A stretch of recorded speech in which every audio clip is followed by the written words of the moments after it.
This video right here is showing clearly that the FCT minister, former governor Wike, played host to Israeli ambassador, where they talked about helping Abuja become the federal capital of choice. They wanted to also help the FCT become an agricultural hub, a technological hub.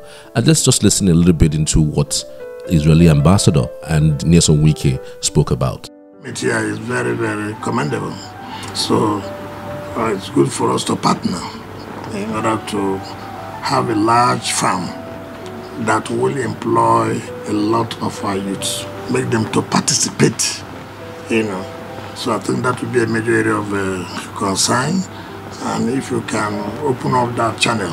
If I can, a couple of areas that I think that would be good for us to be working together on, obviously to promote the FCT as the capital of the great nation and of the great people, and but also I think there are some very specific areas. I think that one of the areas that we've had conversations in the past is on technology, creating technology jobs. When people think about technology in Nigeria, they think about Lagos, and we need to think about Abuja and the FCT as an area. So everyone could hear that these two men were genuinely talking about growth and development of the Federal Capital Territory, something that hasn't happened in the last 20 years since the Northerners held the position of the FCT minister for this period.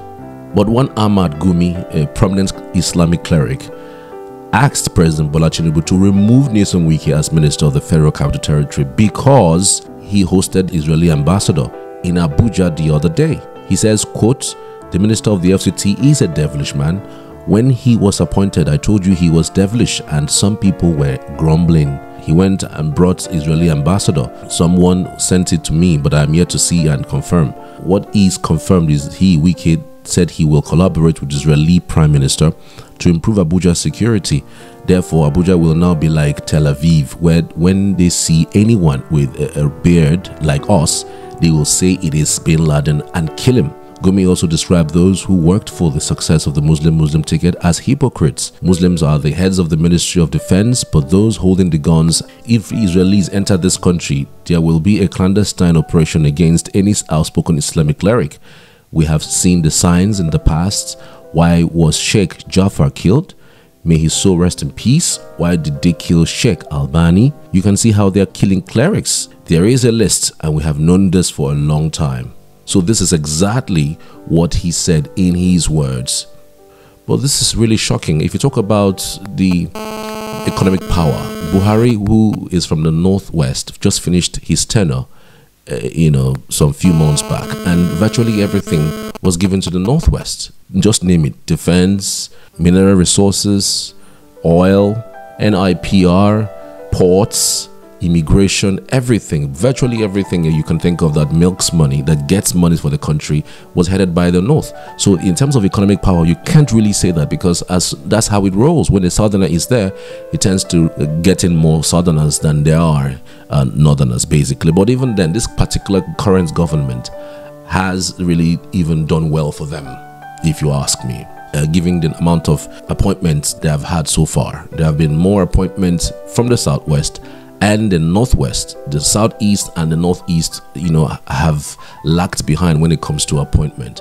So he can't really basically say such with this particular government. But what I'm even particularly struck about is the fact that comment is coming at a time when we have the war between Israel and Hamas.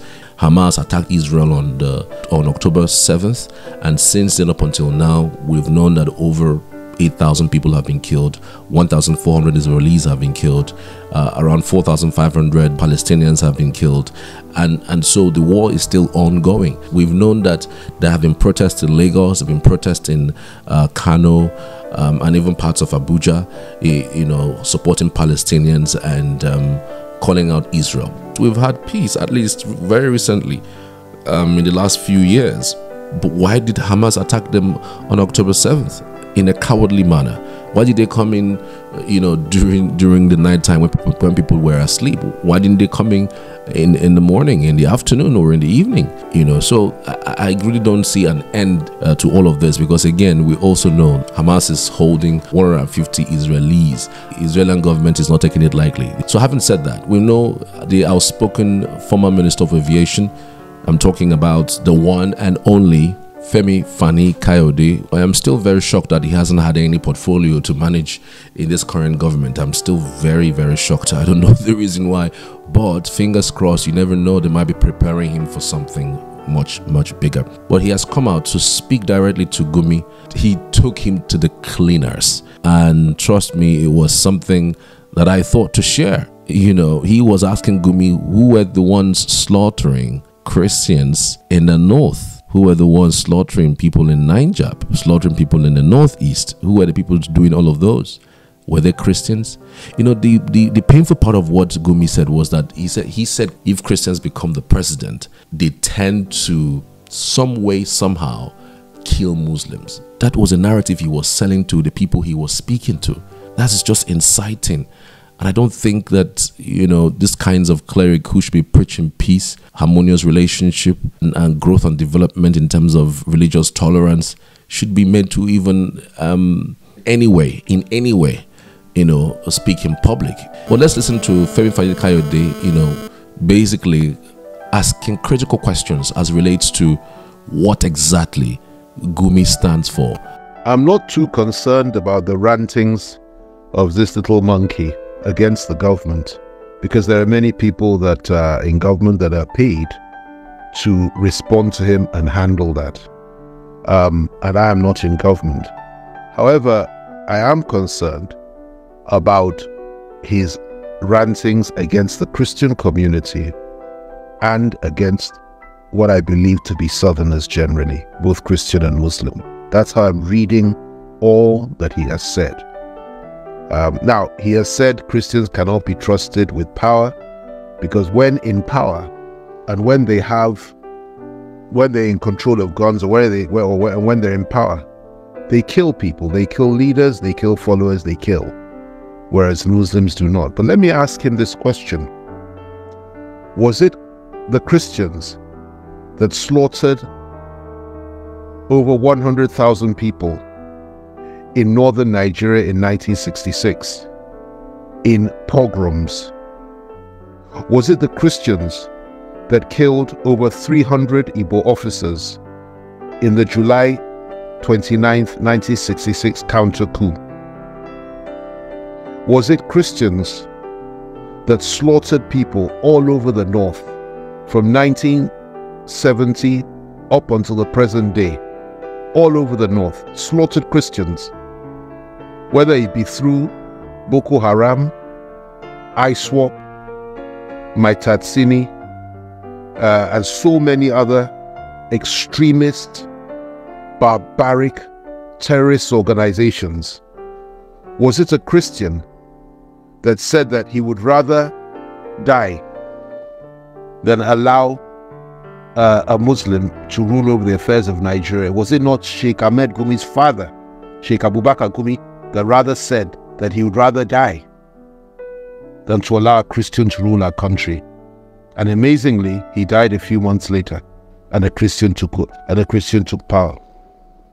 All the butchery and the mass murders that have taken place in northern Nigeria and even parts of southern Nigeria, in Zangon Kataf, in southern Kaduna, in Numan in Adamawa State, in Benue State, in Taraba State, in Plateau State, all over the north, where Christian communities were targeted by various Islamist groups and various terrorist groups and butchered in their homes and hacked to pieces. And even parts of the south, where the Fulani herdsmen were down in the south, butchering people as far as the east, as far as Yorubaland, northern Yorubaland, and as far as parts of the south. Were these people that perpetuated these as Christians? Or were they terrorists? I won't call them Muslims, I'll call them terrorists, because they do not represent Islam. These people were butchers and barbarians, rather like Hamas. And what they were doing to people is precisely what Hamas did to the Jews on October 7th of this month. So he should stop trying to make it look as if only Christians kill. Human beings kill one another, and that's a tragedy. But he should stop pointing fingers at the Christian community and stop disregarding the fact that there are many, millions of decent, God-fearing Muslims in both the North and the South who cannot be categorized as terrorists like him. Let me just add this. The terrorists that he represents kill not just Christians, but they kill Muslims too.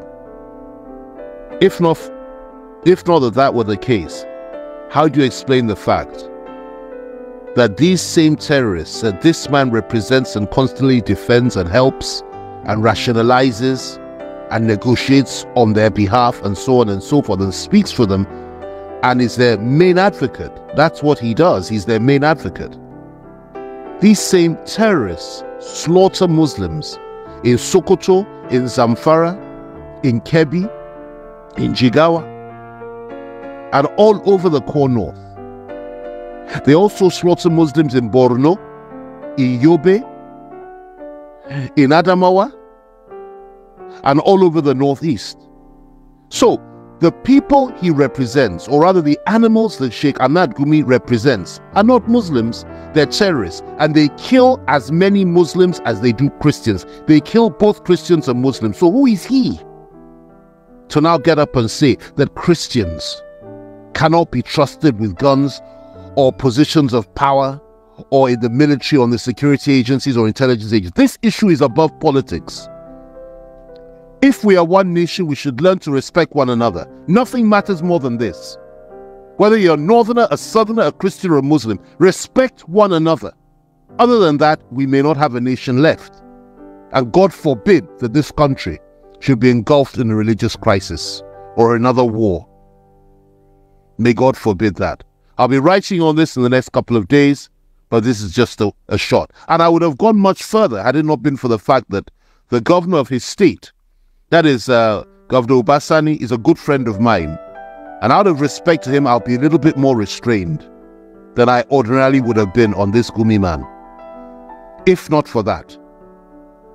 But let it be clear to the whole country, we as Christians will not bow to anybody. And neither will rational, reasonable Muslims bow to his type of terroristic rhetoric. And neither will we let such people push us into a civil war. We want peace in this country. And I call on the government, the DSS, the police, and all the security agencies and President Bola Tinubu to ensure that this man is called to order, that he's called in, he's warned, he's arrested, and if necessary, prosecuted for incitement and an attempt to destabilize our country. Thank you.